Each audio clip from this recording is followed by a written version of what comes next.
Good evening, everyone. My name is Pam Sordyl. I'm the founder of Puppy Mill Awareness of Southeast Michigan. I live in Clarkston. And last month, as she said, we spoke to you about the Shane Dior kennel in Farmington Hills. It was listed as the nation's 101 problem kennels for its long history of repeat violations and recent violations. The photos show years of neglect.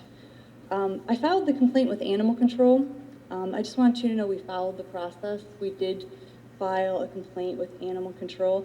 I actually met with Mr. Gatt in his office and showed him one photo. And it was a picture of an older male dog with half of its hair missing. It was on the basement floor. It was rather thin too.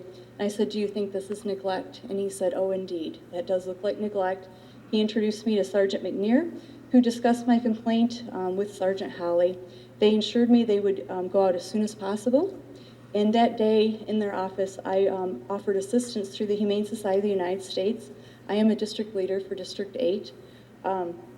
Tia Pope is a puppy mill investigator. She was assisting us on mapping all of our violations to the animal cruelty laws and kennel laws. She assisted to help animal control, and she would offer a veterinarian to go out and visit, and if they needed to seize the animals, we had plenty of assistance. I thought that's the least I could do.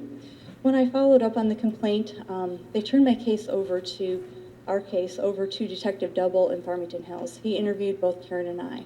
We waited, and we waited, and we waited. We thought they were investigating. Instead, the kennel received its license. So that's why we're here today, because we've been escalating. That's why we submitted the kennel to the HSUS for their 101 list. It's a shame for me and my organization to have this kennel in my county. We need to do something. This kennel did not pass their inspections again this year. After 7 visits, I recently looked at the inspection reports this year. They went out 7 times for 7 kennel inspections. So this is a chronic offender, and I don't think we should be spending our taxpayer money monitoring the kennel. And I sent you this letter.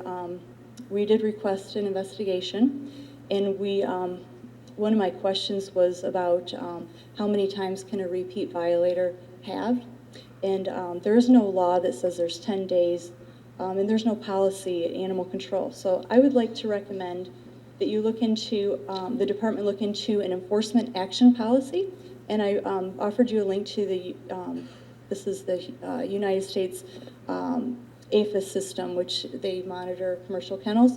And it's a good maybe example of direct, indirect violations, how many they can have and how to proceed so it's fair for all the kennels that they look into. So it might be more effective to have a policy in place, and I'd like to ask for that, for you to look into something like that as well. Thank you. Thank you.